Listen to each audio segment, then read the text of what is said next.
সমবায় সপ্তাহ উদযাপন উপলক্ষে আগরতলায় র্যালি শুরু হয়েছে ৭১তম অখিল ভারত সমবায় সপ্তাহ উদযাপন। এই উপলক্ষে এক গুচ্ছ কর্মসূচি হাতে নেওয়া হয়েছে।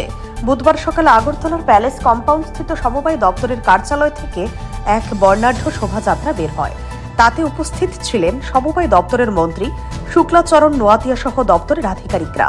র্যালিটি শহরের বিভিন্ন পথ পরিক্রমা করে। এর মূল উদ্দেশ্য সমবায় দপ্তরের কাজ ও সমবায়ের গুরুত্ব সম্পর্কে মানুষকে সচেতন করা। মন্ত্রী শুক্লাচরণ বলেন, অখিল ভারত সমবায় সপ্তাহ শুরু হয়েছে। এই উপলক্ষে রাজ্যেও বিভিন্ন কর্মসূচি নেওয়া হয়েছে। 14ই নভেম্বর আগরতলায় হবে অনুষ্ঠান। সমবায়ের মাধ্যমে গ্রামীণ অর্থনীতিকে শক্তিশালী করার লক্ষ্যে কাজ করছে সরকার। সমবায়ের উদ্দেশ্য ও গুরুত্ব সম্পর্কে মানুষকে সচেতন করার লক্ষ্যে এই কর্মসূচি হাতে নেওয়া হয়। আজকে ৭১তম আমাদের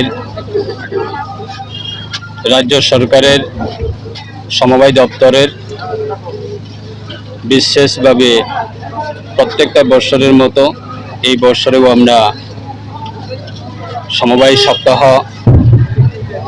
এই যে কর্মসূচি আজকে আমরা দপ্তরের হেড অফিস থেকে আমরা একটা র্যালি প্রোগ্রাম আমরা শুরু করতে যাচ্ছি এবং আগামী আমাদের 14 তারিখ স্টেট লেভেলে আগরতলাতে আমাদের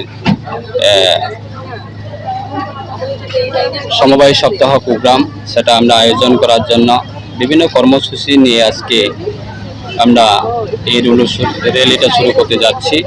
বিশেষভাবে আমাদের লক্ষ্য হচ্ছে ভারত সরকারের এই দপ্তরের যিনি আজকে মন্ত্রী রয়েছেন শ্রী অমিত শাহজি, ওনার নেতৃত্বে ভারতবর্ষের প্রত্যেকটা প্রান্তে এই সমবায়ের মাধ্যমে গ্রামীণ অর্থনৈতিক সেটাকে শক্তিশালী করার জন্য এবং তার সাথে সাথে আজকে ভারতবর্ষের